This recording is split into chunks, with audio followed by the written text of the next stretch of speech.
এরা যা রায় দিয়েছে এ রায়ের বাইরে আমি যেতে পারি না, ফলে ইনাদের রায়গুলিকে, ইনাদের প্রস্তাবগুলিকে আমি একমতে যেন গ্রহণ করে নিচ্ছি, ওটাই আমার যেন রায়। সভাপতি বলল, তোমার নাম আবুল হাকামকে রেখেছে, তুমি তো যেন দেখা যায় আবু জাহিলের মতো এখনো তোমার ব্যবহার আছে। আবু জাহিল কথা বুঝলেন কিটা? আবুল হাকাম তিনি হচ্ছেন বিচারকদের পিতা, কিন্তু তার কাজ কাম এমন ছিল যে নাম পড়ে গেল আবু জাহিল। আমি বিস্তারিত আলোচনায় যাচ্ছি না। সভাপতি বলতে তোমার নাম আবুল হাকাম কে রেখেছিল? হ্যাঁ, তুমি তো একেবারে আবু জাহিল, জাহিলের মতো কথা বলছো।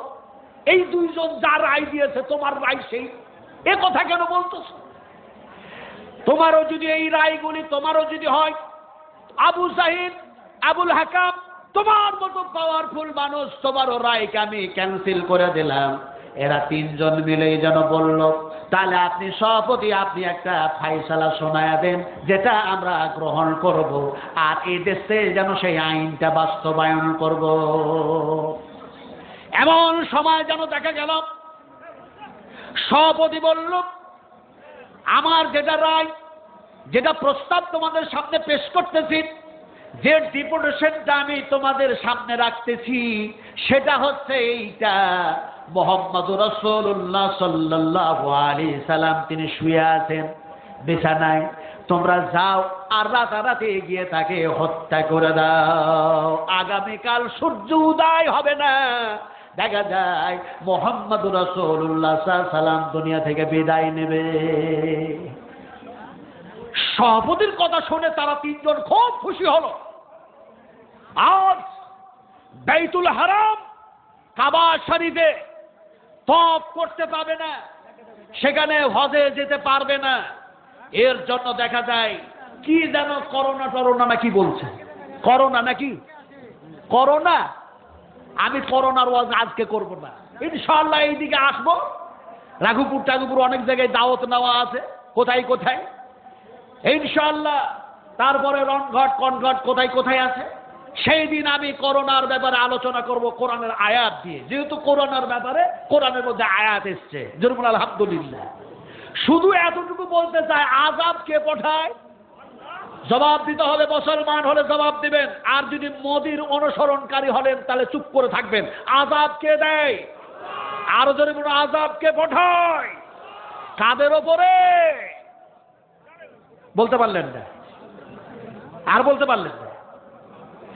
ইন তুআযিবহুম ফাইন্নাহুম ইবাদুকা ওয়া ইন তাগফির লাহুম ফাইন্নাকা আনতাল আজিজুল হাকীম। আল্লাহ পাক আযাব যখন দেন বান্দাদের প্রতি দেন, আর যখন সাজা দেন তখন সাজা দেন তবু বান্দাদের প্রতি দেন, আর যখন ক্ষমা করেন তবু বান্দাদেরকে ক্ষমা করেন। যদিও কিয়ামতের মাঠে হযরত ঈসার ব্যাপারগুলো এসছে, তিনারা কি বলবেন কি সমাচার আমি সব আলোচনায় যাচ্ছি না। এখন সাজা দেওয়ার মালিক যিনি, তার নাম আল্লাহ। ক্ষমা যিনি করেন তার নাম আল্লাহ। ক্ষমা করবেন তবু বান্দাকে, সাজা দিবেন তবু বান্দাদেরকে। কথা বলতে চাইছিলাম, আযাব পাঠালেন কি যেন, করোনা মহামারী। এরা বলছে করোনা, আমি করোনার বললাম ওয়াজ করব না। তারপরে একটা কথা বলি, করোনার এই সমাতে একটা কি যেন আসলো, একটা কি সাইক্লোন, কি নাম যেন দিয়েছে, হ্যাঁ হ্যাঁ আমফান, আমফান ঠিক বলেছে। বিশ্বঘাতকেরা কোরআনের উপরে হস্তক্ষেপ করেছে। চিরদিনের জন্য কোরআনের শত্রুরা মুসলমানদেরকে ঈমানকে নোটার চেষ্টা করেছে, মুসলমানদের ঈমানকে দুর্বল করার চেষ্টা করেছে, মুসলমানদের ঈমানকে নষ্ট করার চেষ্টা করেছে। তারা কোরআনের হস্তক্ষেপ করেছে। কোরআনের মধ্যে কিভাবে হস্তক্ষেপ করলো? কোরআনের মধ্যে শব্দ যা এসছে তার উল্টাটা ওরা ব্যবহার করলো। ওরা বলল আমফান, ওরা বলল আমফান। আর আল্লাহ পাক বলছেন কোরআনের মধ্যে, কুল্লু আলাইহা ফান ওয়াজহু রাব্বিকা যুল জালালি ওয়াল ইকরাম ফাবিআইয়ি আলাই রাব্বিকুমা তুকাদ্দিবান।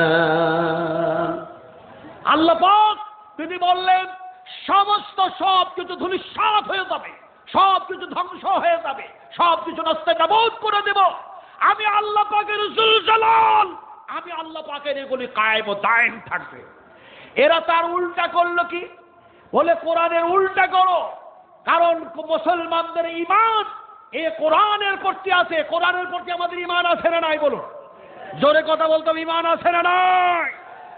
যেহেতু ওরা চাইছে কোরআন থেকে মুসলমানকে বিতাড়িত করতে, কোরআন থেকে যাতে মুসলমান যাতে ছিটকে পড়ে, এর জন্য সমস্ত ধরনের কৌশল, সমস্ত ধরনের ষড়যন্ত্র তারা চালিয়ে যাচ্ছে। ভালো করে বুঝুন। শুধু এরা না, এক সমাজে বিশাল বড় একজন, কি বলবো, এমন বড় একটা নিষ্ঠুর, এমন একজন যেন পাপী পাপাচার মানুষ, সেও যেন এই আয়াতের উল্টা ব্যাখ্যা করলো। সে কি বলল? সেই লোকটার নাম হচ্ছে গোলাম মাহমুদ মির্জা। গোলাম মাহমুদ মির্জা বলল যে কোরআনের মধ্যে তো এসছে যা শব্দগুলো তা নাজিল হয়েছে মুহাম্মদ সাল্লাল্লাহু আলাইহি ওয়াসাল্লামের ওপরে, কিন্তু আমিও নবী, আমার ওপরে কোরআন নাজিল হয়েছে। জোরে বলুন নাউজুবিল্লাহ। উম্মতেরা জিজ্ঞেস করলো গোলাম মাহমুদ মির্জাকে, আপনার উপরে কেমন আয়াত নাজিল হয়েছে? এখন সে যেন বলল কুল্লু শাইইন আলাইহা ফান ওয়াজহু রাব্বিকা যুল জালালি ওয়াল ইকরাম। ওর মধ্যে এমন একটা শব্দ লাগায়া দিল, আর সেই শব্দের সে তর্জমা করতে গিয়ে, তার মানে করতে গিয়ে সে যেন বলেছে, শাইইন শব্দ লাগায়া বলেছে আল্লাহ পর্যন্ত ধ্বংস হয়ে যাবে। জোরে বলুন নাউজুবিল্লাহ। আর একটু জোরে বলুন নাউজুবিল্লাহ। আল্লাহ কি ধ্বংস হবে? এই মেয়ে একটু জোরে বলুন, আল্লাহ ধ্বংস হবে। এর জন্য বহু আয়াত আছে, বহু হাদিস আছে, বহু ঘটনা আছে, আমি সেই দিকে যাচ্ছি না। এখন দেখা যায়, এমনি করে দেখা যায় মুসলমানদের ঈমানগুলি নষ্ট করার জন্য দেখা যায় একটার পর একটা গভর্নমেন্ট, ইহুদি, নাসারা, মূর্তি পূজারী, মুশরিক সব এক হয়ে যেন লেগেছে। কেমন? আপনারা বলবেন ঈমান নষ্ট, আমাদের ঈমান আছে। আচ্ছা বলুন তো, এখন দিনটা বড় দিন চলছে না ছোট দিন? ওই মেয়া, বড় দিন না ছোট দিন? হ্যাঁ, ছোট দিন। বড়রা কিভাবে ঈমান নষ্ট করেছে দেখো। খ্রিস্টান যারা, ইহুদি যারা, তারা বড়দিন মানায় কখন?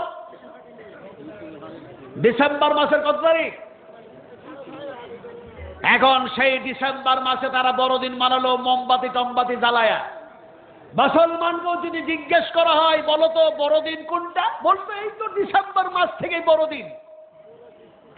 এখন দেখা যায় মুসলমানও বলছে বড়দিন, আবার দেখা যায় ইহুদি নাসারারাও বলছে যেন এটা বড়দিন।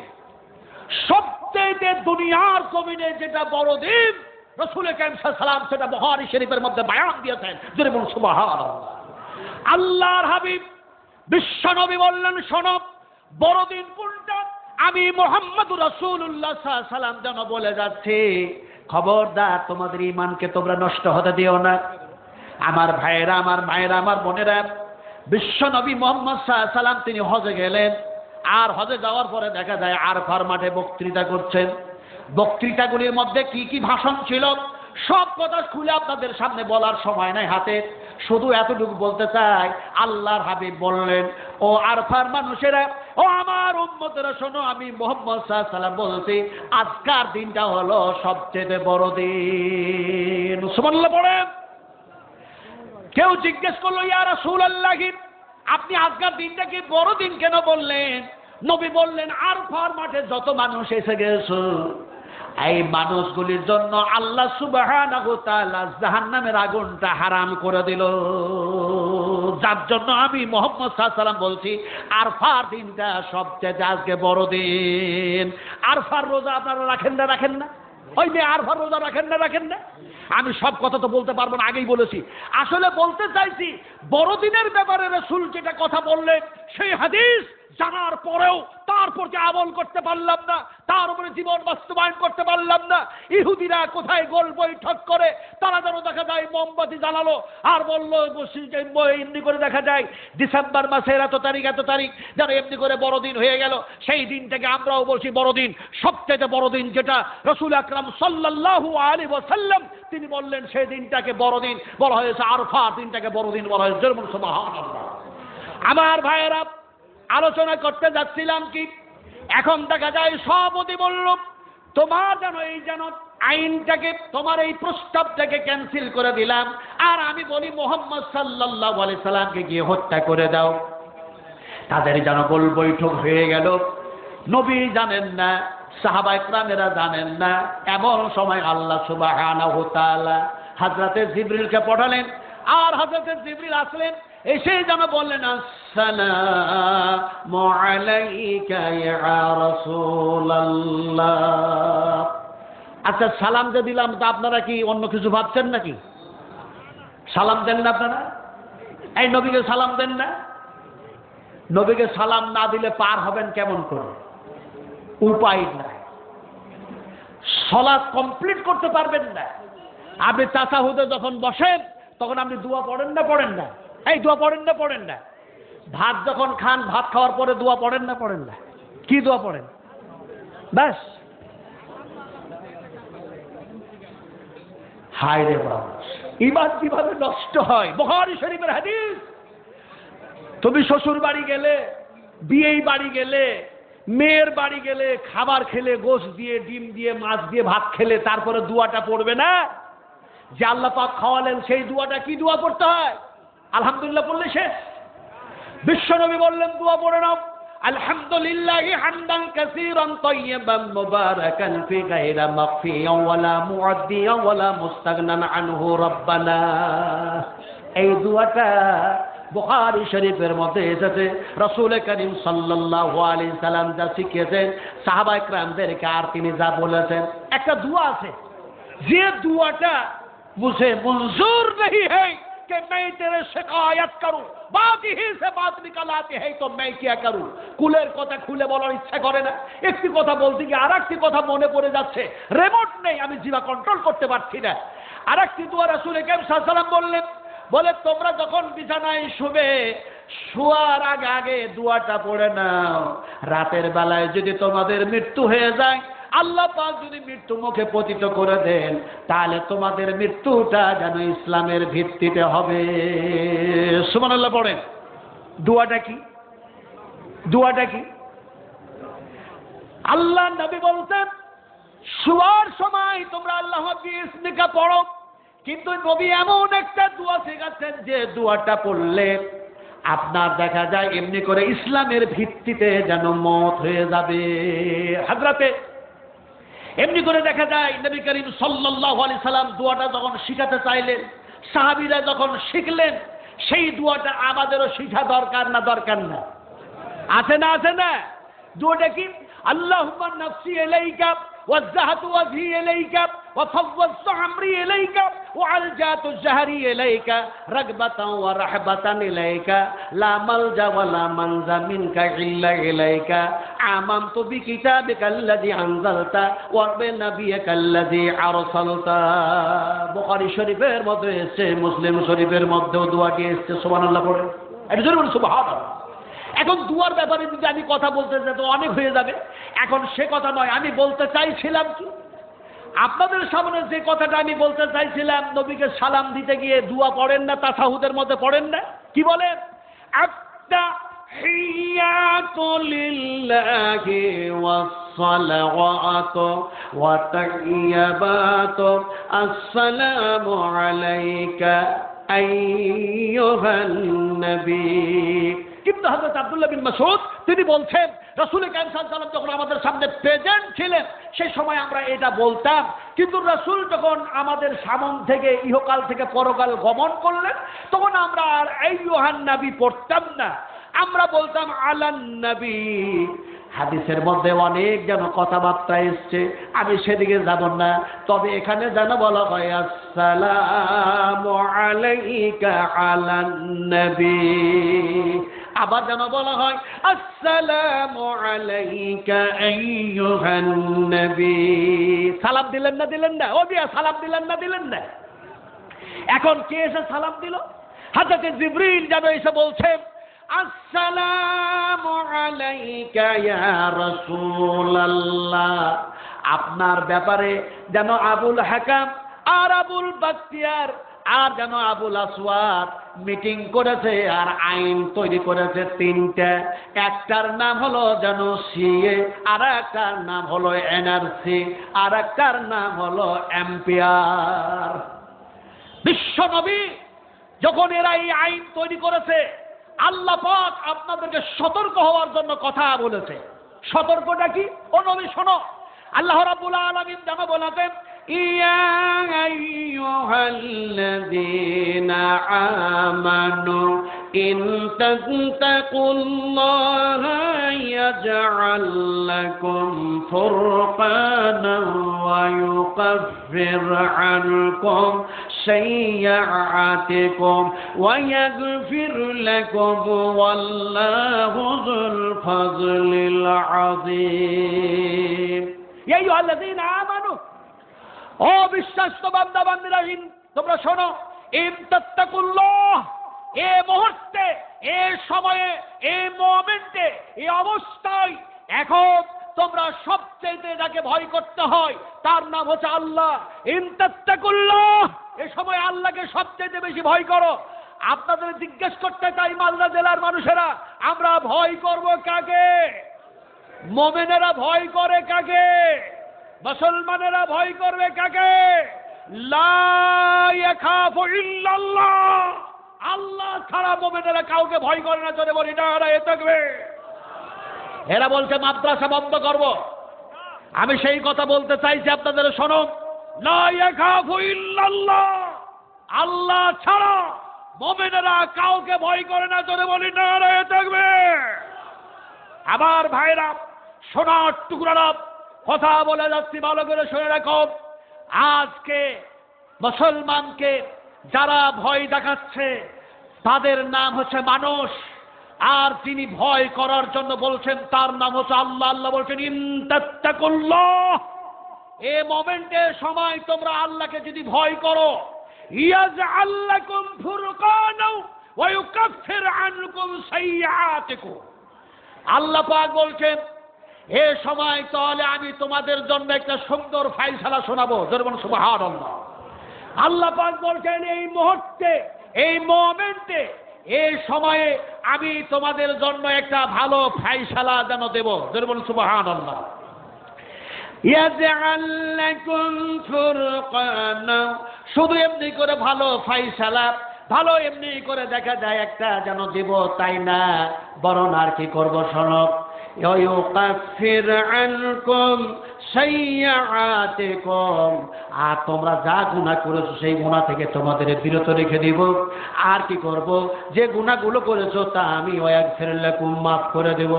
আর এগুলি হচ্ছে আমার পক্ষ থেকে সবচেয়ে বড় দয়া, সবচেয়ে বড় অনুগ্রহ, সবচেয়ে বড় কৃপা।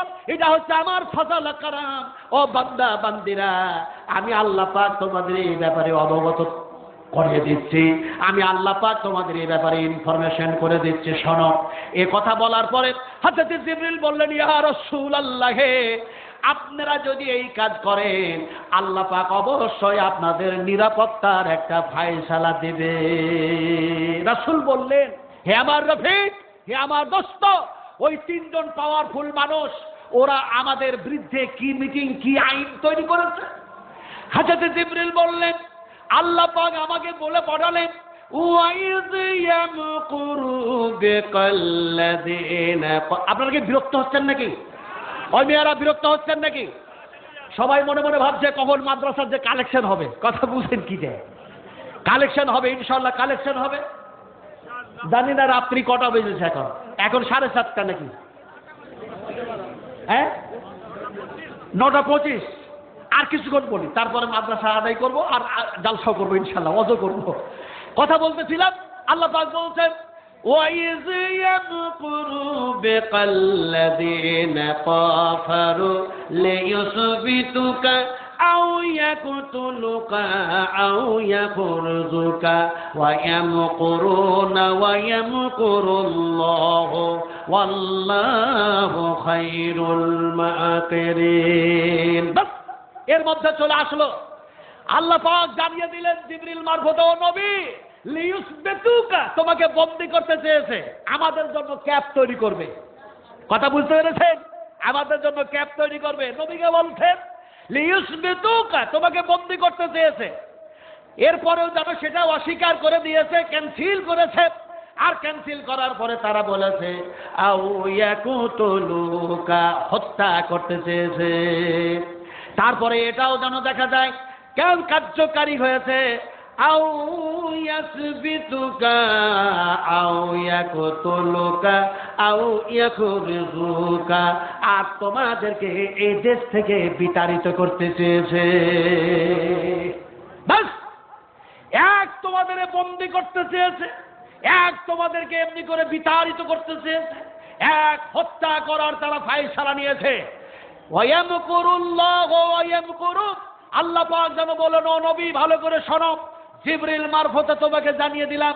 জিবরিল বললেন আল্লাহ পাক তোমাকে শুনিয়ে দিল, শোনন হে নবী, আল্লাহ সুবহানাহু তাআলার সবচেয়ে যেটা ফায়সালা, তাদের জন্য সবচেয়ে যেটা বড় ফায়সালা নেবেন, সবচেয়ে বেটার, সবচেয়ে উত্তম, সেটা তোমাদের জন্য হবে কল্যাণময়।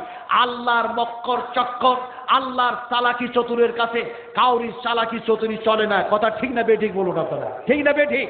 কথা আপনাদের বলতেছিলাম, এই ভারতবর্ষে যে আইন তৈরি করার জন্য মুসলমানদের বিরুদ্ধে লেগে পড়ে উঠেছে, আমি বলতে চাই এটা বিংশ শতাব্দীর যুগ, এটা যান্ত্রিক সভ্যতার যুগ, এটা সায়েন্সের যুগ, এটা ঐতিহাসিকের যুগ, এটা বৈজ্ঞানিকের যুগ, এটা কম্পিউটারের যুগ, এটা মোবাইলের যুগ। মানুষেরা অশিক্ষিত হয়ে নাই, মানুষেরা আর ঘুমন্ত হয়ে নাই। তারা শিখেছে কোরআন কি বলতেছে, তারা শিখেছে বিজ্ঞান কি বলতেছে, তারা শিখেছে সায়েন্স কি বলতেছে, তারা শিখেছে তারা আর্ট কি বলতেছে। পৃথিবীর মানুষের কাছে জ্ঞান আল্লাহ পাক কম দেন নাই, অনেক জ্ঞান দিয়েছেন। তারপরও আল্লাহ পাক বলছেন জ্ঞান দিয়েছি সামান্য।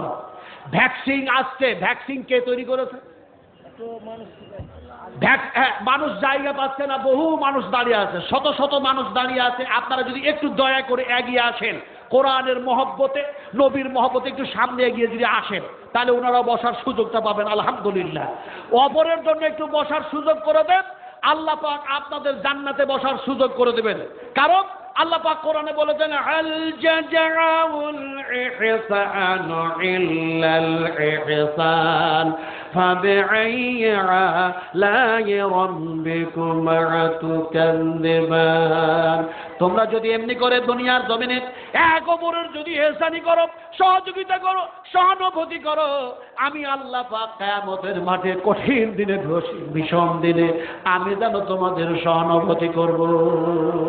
একটু এগিয়ে যান, একটু এগিয়ে যান। আর আমরা সবাই মিলে একটু জোরে বলি তো সুবহানাল্লাহ। পড়বেন না? পড়লে বেদাত হয়ে যাবে নাকি? ভাই বেদাত হবে নাকি? আল্লাহর কসম কি বলি, বিদাত হবে না। আল্লাহ পাক যেন বলছেন সাব্বাহা লিল্লাহি মা ফিস সামাওয়াতি ওয়াল আরদ, আকাশ জমিনে যত যাবতীয় যা কিছু আছে, সাব্বাহা লিল্লাহি মা ফিস সামাওয়াতি ওয়াল আরদ।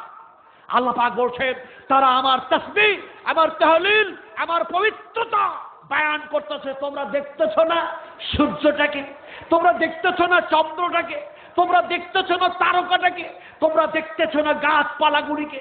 এমনি করে বিভিন্ন সমস্ত আমার মাখলুকাতগুলি তারা সদা সর্বদাই গুনগুন করে আমার তারা তাসবিহ পড়তেছে। তোমরা তাদের ভাষা বুঝো না। আল্লাহ কোরআনে বলে তোমরা তাদের ভাষা বুঝো না, ও ভাষা তো আমি আল্লাহ বুঝি। জোরে বলো সুবহানাল্লাহ, একটু জোরে বলো সুবহানাল্লাহ। ফলে আমরা সবাই একটু জোরে জোরে বলি সুবহানাল্লাহ, আলহামদুলিল্লাহ, লা ইলাহা ইল্লাল্লাহ, আল্লাহু আকবার, ওয়ালা হাওলা ওয়ালা কুওয়াতা ইল্লা বিল্লাহিল আলিয়্যিল আযীম। আমার ভাইরা, আলোচনা করতেছিলাম বিশ্বনবী মুহাম্মদ রাসূলুল্লাহ সাল্লাল্লাহু আলাইহি ওয়াসাল্লামকে আল্লাহ পাক এইভাবে অবগত করে দিলেন, ও নবী, এ সময় তোমরা আমি আল্লাহকে ভয় করো, আমি আল্লাহ একটা ভালো ফায়সালা নিব, আমাদের জন্য আল্লাহ ভালো ফায়সালা নেবে। আমরা যদি আল্লাহর হয়ে যাই, আল্লাহ আমাদের হবেন না হবেন না? হবে না হবে না? আমি যত হাদিসগুলি এসছে, আয়াতগুলি এসছে, সব বলে আমি শেষ করতে পারবো না। তবে কথাটা বলতেছিলাম যে আমরা নবী দেখি নাই, দেখেছেন নাকি? ওই নবী দেখেছি নাকি? নবী দেখি নাই। তবে আমরা এখানে যত মানুষ বসে আছি একটা নিয়ত করলেন, মুহাম্মদ সাল্লাল্লাহু আলাইহি সাল্লামকে দেখি নাই, তিনার রক্ত দেওয়া তয়েবের মাটিতে দেখি নাই, বিশ্বনবী মুহাম্মদ সাল্লাল্লাহু আলাইহি ওয়াসাল্লাম মদিনায় মুনাওয়ারায় শুয়ে আছেন, তাও দেখি নাই। কিন্তু নবীর মাদ্রাসা আজকে ফালাহুল মুসলিমিন এই জমিনে, এই গ্রামে, এই ধান ভরা বিশনপুরের মাটিতে নবীর মাদ্রাসাটা আছে। এই মাদ্রাসাকে যারা বন্ধ করতে চাইছে তাদের বিরুদ্ধে আমরা এই মাদ্রাসাকে মজবুত করব। এর জন্য আমরা জান মাল সব দেব, বলি ইনশাআল্লাহ। আস্তে করে বলি ইনশাআল্লাহ, একটু জোরে বলি ইনশাআল্লাহ। তাহলে এই ফালাহুল মুসলিমিন, এই মাদ্রাসা নবীর মাদ্রাসা, আমার রাসূলের মাদ্রাসা, যে মাদ্রাসায় কোরআন শেখানো হবে, যে মাদ্রাসায় হাদিস শরীফ পড়ানো হবে, যে মাদ্রাসায় কোরআনের তাফসীর শেখানো হবে, যে মাদ্রাসায় ইসলামের আখলাক ও আদর্শ শেখানো হবে, যে মাদ্রাসায় যেন ইসলাম থেকে তালিম দেওয়া হবে, মানুষের সুন্দর চরিত্র গঠন করা হবে, যে মাদ্রাসা থেকে ইহকাল পরকালের কল্যাণ করাময় যেন এমনি করে মানুষকে শিক্ষা প্রদানের ব্যবস্থা করা হবে, সেই মাদ্রাসার যারা দুশ্মন তাদেরকে একদিকে রেখে আল্লাহর জাহান্নামের আগুন থেকে বাঁচার জন্য, জান্নাতে যাওয়ার জন্য ওই নবীর মহব্বতে আমরা 10,000 টাকা মাদ্রাসায় দিতে পারবো, এরকম কোন মানুষ একজন আছেন? 10,000 আমি কি কম বললাম? 10,000 টাকা আমাদের অঞ্চলের যিনি প্রধান